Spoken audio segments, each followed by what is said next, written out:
అదిరెన్ సంచ మహేశ్వరంకి అతి సమీపంలో హెచ్ఎండిఏ అప్రూవ్డ్ విల్లా ప్లాట్లు ఈఎంఐ మరియు బ్యాంక్ లోన్ సౌకర్యం అందుబాటులో. అందరికీ నమస్కారం. నేను Swaroopa Potlapalli. Welcome to Suman TV. Mass Maharaja Raviteja 75వ సినిమాగా త్వరలో రిలీజ్ అవబోతున్న మాస్ జాతర సినిమాలోని ఓలే ఓలే సాంగ్ ఇప్పుడు వివాదాల్లోకి ఎక్కింది.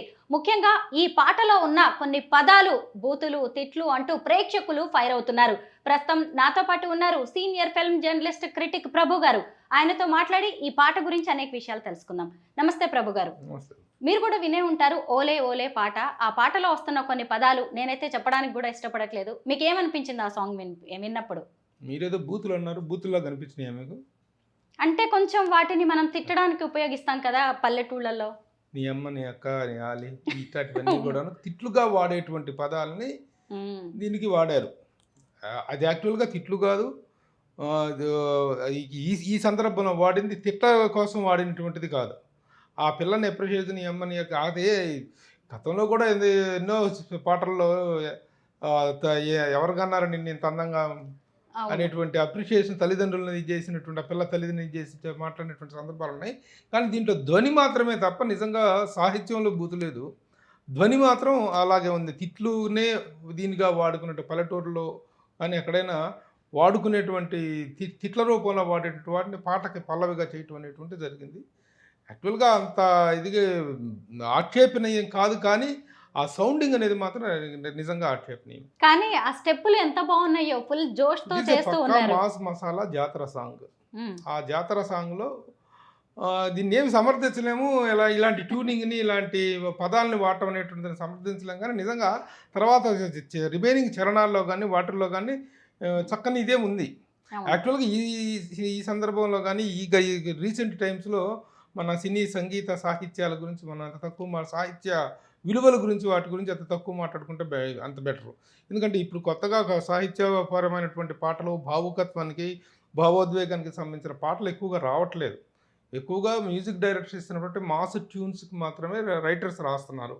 ఆ ట్యూన్లో సెట్ అయ్యేటువంటి దీని గురించే రాస్తున్నారు తప్ప ఇక మనం ఎక్కువగా దాని గురించి ఆక్షేపించుకొని మరి సమాజం నాశనం అయిపోతుందని చెప్పే అంత స్థాయి కాదు. కానీ కొంచెం బెటర్ వర్డ్స్ వాడుకొని ఉంటే బాగుండేది ఆ పల్లవి వరకు.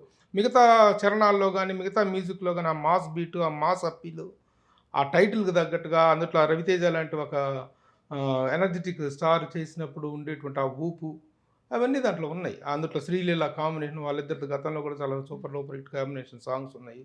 కాబట్టి ఆ యాంగిల్లో ఆ మాస్ అప్పీల్ కోసం చేసిందే తప్ప ఆ బిగినింగ్ పల్లవిని మాత్రం కొంచెం ఏదైనా సంస్కరించుకుంటే బాగుండేది అనేటువంటి ఫీలింగ్ కలిగింది నాకు. అయితే ఇప్పుడేం సంస్కరించడానికి ఏం లేదు కదా అక్కడ. అయితే ఇప్పుడు ఏవైతే ప్రేక్షకులు ఇష్టపడట్లేదో వినడానికి కూడా వాటిని కట్ చేసే అవకాశం ఉండదా? సెన్సార్ అనేది కూడా ఉంటుంది కదా. సెన్సార్ మరి ఎలా రియాక్ట్ అవుతుందో చూడదు. ఆల్గా అయిపోయినట్టు సెన్సార్ కూడా. రేపు 30వ తారీఖు సినిమా రిలీజ్, అక్టోబర్ 30న. అయితే ఈ సినిమాకి సంబంధించిన ప్రమోషనల్ ఇంటర్వ్యూ చేశారు సుమ. అప్పుడు కూడా హీరోని, డైరెక్టర్ని, వాళ్ళందరినీ కూడా ఏంటి ఇలాంటి పదాలు వాడారు అని ఆమె క్వశ్చన్ చేయడం జరిగింది. వాళ్ళు సమర్థించుకునే ప్రయత్నం చేశారు, కానీ చాలామంది పబ్లిక్ అయితే ఒప్పుకోవట్లేదు. అవును, ఏదైనా చేసుకున్నప్పుడు వాళ్ళ యాంగిల్ ఏంటో, వాళ్ళ పర్స్పెక్షన్ ఏంటనేటువంటి వాళ్ళు సమర్థించుకునేదిలో చెప్తారు. అదే చెప్పారు. ఇంతకుముందు ఇంత ఎక్కువగా వచ్చినటువంటి చాలా ఉన్నాయి. అతను డైరెక్టర్ చెప్తున్నాడు కదా, వేరే వాళ్ళు వాడితేనేమో దాన్ని ఇది అంటున్నారు, వేరే వాళ్ళు వాడితేనేమో బోల్డ్ అంటున్నారు, నేను రాస్తే బూత్ అంటారు, నేను చూపిస్తే బూత్ అంటున్నారండి. నిజంగా బోల్డ్ కంటెంట్కి, బూత్ కంటెంట్కి, ఒక కన్విక్షన్తో చెప్పేటువంటి కంటెంట్కి చాలా తేడా ఉంటుందమ్మా. బోల్డ్ పేరుతో చెత్తా చెదారని నీచమైనటువంటి చేస్తున్నటువంటి ఇవి ఉన్నాయి. సీన్స్ కానీ, సాంగ్స్ కానీ, వల్గర్ ఎస్పెక్ట్స్ చేస్తున్నటువంటి ఆ వెబ్ సిరీస్లో కానీ, వీటిలో కానీ చేస్తున్న దరిద్రాలు.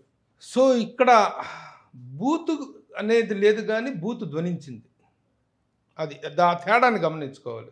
అలా కాకుండా బెటర్ ట్యూన్ ఇచ్చినట్టు బాగుండదు. బట్ అంతగా ఏదో బూతులు గుప్పిచ్చేద్దాం, బూతులతోనే పాట నింపేద్దాం అనేటువంటి ఇంటెన్షన్ మాత్రం వాళ్ళకి లేదు. అది మాత్రం గ్యారంటీగా చెప్పచ్చు. పల్లవిలో మాత్రం కొంత అబ్సర్డ్నెస్ కనిపించింది అనేటువంటిది వీ హ్యావ్ టు యాక్సెప్ట్. ఈ మధ్య చాలా సినిమా సాంగ్స్లో కూడా ఇలాగే సాహిత్యం ఉండట్లేదు, మొత్తం మ్యూజిక్ డామినేట్ చేస్తుంది, ఏదంటే అది పదాలు వాడేస్తున్నారు అని కూడా విమర్శలు మనం వింటూ ఉన్నాం. మీకు కూడా అలా అనిపిస్తుందా? డెఫినెట్గా నేను చెప్తున్నాను కదా, సంగీతం అనేటువంటిది అంటే సాహిత్యం, ఈ రెండింటి సరైనటువంటి గొప్ప మేళవింపే పాట. ఆ మేళవింపులో సంగీతం అనేటిది డామినేట్ చేస్తూ పోయి సాహిత్యం అనేటువంటిది ఎక్కడో అట్టడుగుపోయినటువంటి రోజులు ఈ రోజు ఇప్పుడు కొత్తగా వచ్చినని మనం బాధపడాల్సిందే వాపోవాల్సిందేం లేదు. అది డబ్బాలో రాళ్ళేసి కొట్టిన సంగీతం విన్నటువంటి సందర్భాలు ఉన్నాయి. పాటలు వింటున్నాం మనం ఈరోజు. కాబట్టి ఇక అది డిఫరెంట్ సబ్జెక్ట్, అది ఒక వ్యాస్ట్ సబ్జెక్ట్. సంగీతం అనేటువంటిది సాహిత్యాన్ని మింగేస్తుంది. ఎందుకు మింగేస్తుందంటే సాహిత్యం, అంత గొప్ప సాహిత్యం రాయగలిగినటువంటి పరిస్థితులు, ఆ సిచ్యువేషన్ ఉండాలి. ఆ సిచ్యువేషన్ ఉంటే గొప్ప రాయగలుగుతారు. లేకపోతే ఓన్లీ మాటలతోటి గ్యాప్ ఫిల్అప్స్ లాగా, ఫిల్ ఇన్ ద బ్లాంక్స్ లాగా ఫిల్ చేసుకునే పరిస్థితి మాత్రమే ఉంటుంది. ఇప్పుడు ఈ సినిమాకి సంబంధించినందుకు విమర్శలు వచ్చినటువంటి మాట వాస్తవం. అలా స్పందించే వాళ్ళు ఉంటారు. వాళ్ళ స్పందనలో కూడా తప్పు లేదు. నేను బూత్ రాయలేదు అనేటువంటిది అతని వాళ్ళ వాదన. నిజమే, అది బూత్ రాయలేదు అది. కానీ బూత్ ధ్వనించేలాగా ఉండటం అనేటువంటిది జరిగింది. ఇంకా అది ఎవరు ఎలా తీసుకుంటారు, ఒక వీళ్ళు ఎలా ఆ పాట రేపు థియేటర్లో రూతులోకి ఇచ్చుద్ది అనేటువంటిది మాత్రం సందేహమే లేదు. ఆ సినిమా సక్సెస్ అయితే ఆ సినిమా సక్సెస్కి ఈ పాట ఒక మెయిన్ రీజన్ అవుతుంది అనేటువంటిది కూడా ఎలాంటి సందేహం లేదు. ఆల్రెడీ కొన్ని లక్షల మిలియన్ వ్యూస్ వస్తున్నాయి. మరి ఆ తిట్టేవాళ్ళు ఒక 10% మంది ఉంటారు, కానీ ఆ మిగతా 90% మంది ఎంజాయ్ చేస్తున్నారు దాన్ని, ఆ సాంగ్ని. కాబట్టి ఎవరిది కరెక్టు ఎవరిది రాంగ్ అనేటువంటిది వాళ్ళ విచక్షణకు వదిలేయాల్సినటువంటి పరిస్థితి తప్ప దీని మీద మనం జడ్జిమెంట్ చెప్పేంతేం లేదు. వాళ్ళు డైరెక్టర్ వాళ్ళు బోల్డ్గా సమర్థించుకుంటున్నారు. సుమ తన పాత్ర తను పోషించింది, అడిగింది. ఇది పబ్లిక్ ఒపీనియన్ని తను అడిగింది. సుమ ఇలా అంటున్నాయి, ఇలా ట్రోలింగ్ వస్తుంది, ఏంటి మీ సమాధానం అంటే వాళ్ళు అదిలా సమర్థించుకున్నారు. మనం ఎలా చెప్తున్నాం, మనం ఎలా రియాక్ట్ అవుతున్నాం, యాజ్ అ జర్నలిస్ట్గా నేను ఎలా రియాక్ట్ అవుతున్నాం అంటే బూతు ధ్వనించిన మాట వాస్తవం. అవును, బూతు లేదు. ధ్వని వేరు, బూతు రాయటం వేరు. నీ అమ్మ అనేటువంటి పదాన్ని వాడుకునేటువంటి సెన్స్ అదే. మనకు సామెత చెప్తారు కదా, మీ నానున్నాడా అని అంటానికి మీ అమ్మ మూడున్నాడా అంటానికి తేడా. అదే తేడా ఇందులో ఉంది. ఇది ఎప్పుడో వచ్చేసింది. అది ఇప్పుడు ఈ పాటతో వచ్చినటువంటి ట్రెండ్ కాదుగా ఇది. ఇలాంటి పాటలు గతంలో కూడా చాలా వచ్చినాయి. ఈ ట్రెండ్ అనేటువంటిది ఎప్పుడో 25 ఏళ్ల కిందనే సర్వనాశనానికి దారితీసింది. అది దాన్ని ఇప్పుడు వీళ్ళ పాయింట్ ఆఫ్ వ్యూలో మనం ఆక్షేపించలేం. వీళ్ళే చేసినటువంటి నేరంగా మనం చెప్పలేము. అది బీమ్స్ రాసిన కుర్రోడు ఎవరు, కొత్త కుర్రోడు భాస్కర్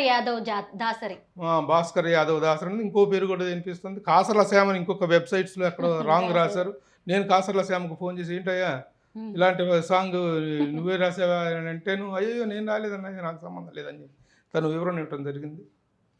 సో నిజంగా మాస్ జాతర సినిమాలో ఇంకొన్ని హైలైట్స్ అయితే కనిపిస్తున్నాయి. దీనికి నిర్మాత సూర్యదేవర నాగవంశి, అలాగే భాను భోగవరపు డైరెక్టర్ గా ఉన్నారు. ఇంతకీ ఈ సినిమా గురించి, ఈ సాంగ్ గురించి మనం ఇంతగా మాట్లాడుకుంటున్నాం కదా. కొరియోగ్రఫీ అంతా జానీ మాస్టర్, బీమ్స్ సిసిలోరియో మ్యూజిక్, రాసిందేమో భాస్కర్ యాదవ్ దాసరి. అయితే ఒక్కోసారి నెగిటివ్ పబ్లిసిటీ కూడా సినిమాకి ప్లస్ అయ్యే అవకాశం ఉంటుందా? డెఫినెట్గా ఉంది. ఈ సాంగ్ చూడు, ఈ సాంగ్కి ఎన్ని వ్యూస్ వస్తాయో, ఈ సాంగ్ ఎంత హిట్ అవుతుందో దీని కింద వచ్చే కామెంట్స్ కూడా అంత హిట్ అవుతాయి. అన్ని లక్షల వ్యూస్ వచ్చినాయి కదా. డెఫినెట్గా ఈ song hit, super duper hit song.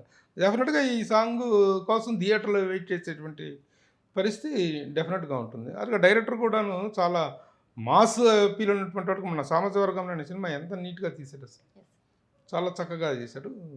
అలాగే సరే, నిర్మాతల గురించి చెప్పేసరి ఈజ్ నౌ చాలా రన్నింగ్లో ఉన్నటువంటి మంచి ఫామ్లో ఉన్నటువంటి producer Nagavamsi. So let us wait and see how it comes out. మొత్తం మీద ఈ ఓలే ఓలే సాంగ్ అనేది విమర్శలకైతే దారి తీసింది.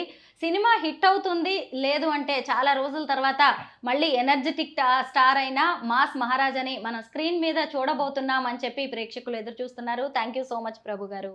ఓకే.